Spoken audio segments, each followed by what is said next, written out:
कायद्याचा वाल्य किल्ला नाशिक जिल्हा कायद्याचा वाल्य किल्ला नाशिक जिल्हा कायद्याचा वाल्य किल्ला नाशिक जिल्हा कायद्याचा वाल्य किल्ला नाशिक जिल्हा कायद्याचा वाल्य किल्ला नाशिक जिल्हा कायद्याचा वाल्य किल्ला नाशिक जिल्हा कायद्याचा वाल्य किल्ला नाशिक जिल्हा कायद्याचा वाल्य किल्ला नाशिक जिल्हा कायद्याचा वाल्य किल्ला नाशिक जिल्हा कायद्याचा वाल्य किल्ला नाशिक जिल्हा कायद्याचा वाल्य किल्ला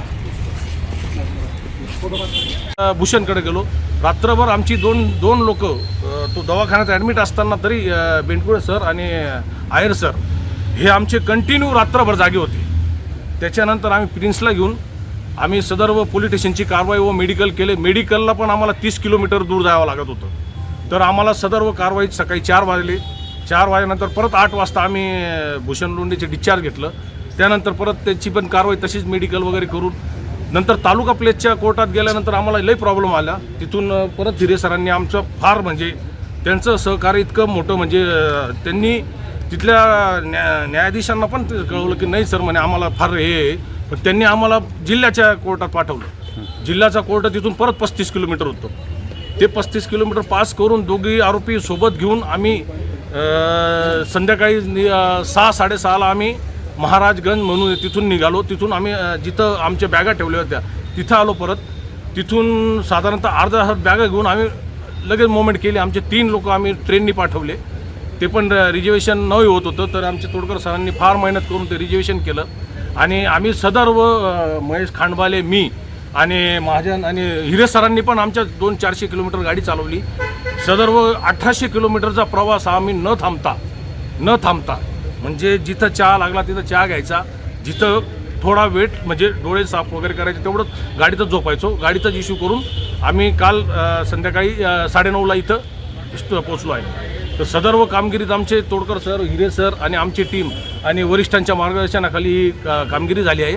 त्याबद्दल आम्ही सर्व आयुक्तालयाचं पोलीसतर्फे मी सर्वांचं कडून आभार व्यक्त करतो. माननीय पोलीस आयुक्त यांच्या मार्गदर्शनाखालून आमचे क्राईम ब्रँच युनिटचे DCP सर, चव्हाण सर, किरण चव्हाण सर, आमचे प्रभारी हेमंत तोडकर सर आणि सर्व वर्चस्व आमच्या हिरे सरांचं.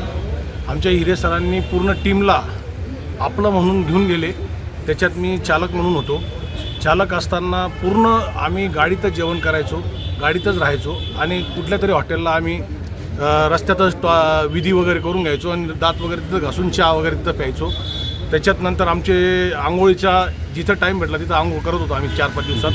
पण आमचा प्रवास असा होता की इथून आम्ही सांगवी गेलो, सांगवीला डिझेल भरलं, डिझेल भरून आम्ही MP वरून आम्ही क्रॉस करून राजस्थानला गेलो. कोटाला सकाळ झाली होती, कोटाला आम्ही फ्रेश झालो. कोटावरून आम्ही निघालो सरळ आम्ही डायरेक्ट नंतर आम्ही स्पॉटवर गेलो कोटपुतलीला गेले असताना आम्हाला आमची वाहन एखाद्या वेळेस त्यांच्या लक्षात आल्यामुळं आम्ही वाहनाचा नंबर प्लेट चेंज केला. सर्व आमचं मार्गदर्शन आमचे हिरे सरांमुळं चालू होतं आणि हिरे सरांची टेक्निकनी हा गुन्हा डिटेक्ट झाला आहे. आणि त्याच्यात आमचे महाजन दादा म्हणजे महाजन हवालदार आहेत, त्यांच्या पण फार मोठं सहकार्य आहे या गुन्ह्यात. आणि इकडून आम्हाला पूर्ण सहकार्य आमच्या तोडकर सरांचं होतं. आणि तिथून आम्हाला गोपनीय अशी माहिती मिळाली. तिथं ॲनालिसिस संपलं होतं आमचं. तिथून आमच्या मनुष्य याच्यावर आम्ही तिथून परत आम्ही 700 ते 800 किलोमीटर UP बॉर्डर, नेपाळ बॉर्डरवर गेलो. तिथून आम्ही जवळजवळ दीड दिवस आम्हाला प्रवासाला लागला.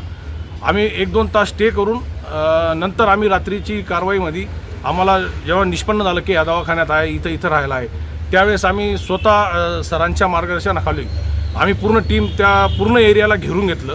घेरल्यानंतर जसं आम्ही पहिले प्रिन्सला उचलल्यानंतर हिरे सरांनी त्याला डायरेक्ट रिव्हॉल्वर लावली होती. रिव्हॉल्वर लावली असता त्याच्या पहिले वेपन वगैरे चेक केलं. वेपन वगैरे आम्हाला तिथं काही मिळून आलं नाही. तर सदर्भ नंतर पूर्ण टीम नीट बेडी वगैरे लावून त्याला आम्ही ताब्यात घेतलं. माननीय पोलीस आयुक्त श्री संदीप कर्णिक सर, नाशिक शहर, पोलीस उपायुक्त गुन्हे श्री किरण कुमार चव्हाण सर, सहाय्यक पोलीस आयुक्त गुन्हे श्री मिटके सर यांच्या मार्गदर्शनाखाली सातपूरच्या औराबार प्रकरणातील जे मुख्य आरोपी होते भूषण लोंढे, त्याचे साथीदार प्रिन्स व यापूर्वी 20 दिवसापूर्वी त्याच्यात 4 आरोपी होते. 20 दिवसापूर्वी आमची हीच टीम, मी व माझ्यासोबत असलेली पूर्ण टीम, आम्हाला तांत्रिक विश्लेषण करून आमचे सहाय्यक प्रभारी अधिकारी जे आहेत तो API तोडकर साहेब व आम्ही या गुन्ह्यामध्ये तांत्रिक विश्लेषण केलं. मोबाईल डाटा किंवा बाकीच्या इतर गोष्टींचं टेक्निकल अनालिसिस करून सदरचे आरोपी जे आहेत ते बागपत म्हणून जिल्हा आहे UP मध्ये, त्या UPतल्या बागपत जिल्ह्यात कुठेतरी ते वास्तव्यास असल्याबाबत आम्हाला माहिती मिळाली. त्यावरून आम्ही पूर्ण टीम करून बागपत मध्ये गेलो. टोटल पोलीस मदत वगैरे घेऊन आम्ही त्या ठिकाणी धाड टाकली असता या गुन्ह्यातले जे 2 आरोपी होते भूषण लोंढे आणि राहुल गायकवाड, या दोघांनी सेकंड फ्लोअरवर जाऊन जम्प केल्या होत्या, टेरेसवर जाऊन जम्प केल्या होत्या. त्याच्यात राहुल गायकवाड जो आहे, ज्याला यापूर्वी 20 दिवसापूर्वी अटक करण्यात आलेली आहे, त्याचा देखील पाय टिबिया फिबुला, त्याचा पायाचे दोन्ही पाय हाडं फ्रॅक्चर झाली होती. त्यासोबत आपण एक अजून VC म्हणून वेदांत चाळगे याच गुन्ह्यातला आरोपी, असे 2 आरोपी आपण त्यावेळेस अटक केली होती आणि बाकीच्या प्रोसिजर करून त्यांना इथं आणलं होतं. पण त्यावेळेस भूषण लोंढे व प्रिन्स हे त्यावेळेस पळून जाण्यात सक्सेस झाले होते. त्यानंतर इथं येऊन परत त्याच गोष्टीचा मागोवा घेत, टेक्निकल अनालिसिस करत आणि इतर मानवी कौशल्याचा वापर करत ते राजस्थान, हरियाणा, UP या प्रदेशामध्ये फिरत असल्याची आम्हाला माहिती मिळत होती. मग परत आमची टीम संघटित करून वरिष्ठांच्या मार्गदर्शनावर सूचनाखाली आम्ही परत राजस्थान येथे गेलो. राजस्थानच्या कोटपुतली भागातून त्यांचं काही दिवस वास्तव्य असल्याचं समजलं होतं. तिथून आम्हाला परत गोपनीय माहिती मिळाली की ते तिथून नेपाळ बाउंड्रीकडे पळालेले आहेत आणि एकाचा पाय फ्रॅक्चर झालेला आहे. म्हणून आम्ही नेपाळ बाउंड्रीकडे वरिष्ठांच्या मार्गदर्शनाखाली व सूचनाखाली रवाना झालो.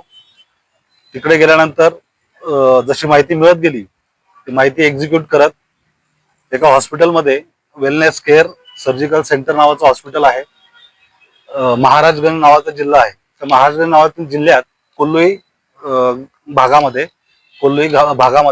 त्या हॉस्पिटलमध्ये तो ऍडमिट होता. वेल प्लॅन करून त्याला तिथं ताब्यात घेण्यात आलं. तर दोघी पायाला त्याचे प्लास्टर होतं. डॉक्टरांकडनं चर्चा करून त्याच्या एका पायावर सर्जरी झाल्याचं समजलं आणि दुसऱ्या पायाला प्लास्टर होतं. त्याचा साथीदार जो आहे तो त्याच भागात, त्याच हॉस्पिटलच्या बाजूला वास्तव्यास होता, प्रिन्स. तर त्याला देखील पोलिसांच्या मदतीने आम्ही ताब्यात घेतलेला आहे. ताब्यात घेऊन मोठी कामगिरी केलेली आहे. टीमचे जे मुख्य होते त्याच्यामध्ये डॉक्टर समाधान हिरे, API क्राईम ब्रँच युनिट 2, श्रेणी PSI यशवंत बेंडकोळी, PSI शंकर काळे, पोलीस हवालदार सुनील आहेर, प्रकाश महाजन, अतुल पाटील आणि पोलीस अंमलदार महेश खंडबहाले यांनी ही आरोपी अटकेची मोठी कामगिरी केलेली आहे. आणि बऱ्याच दिवसापासून हा जो आरोपी मोकामध्ये फरार होता त्याला ताब्यात घेण्यात त्यांनी यश मिळवलं आहे.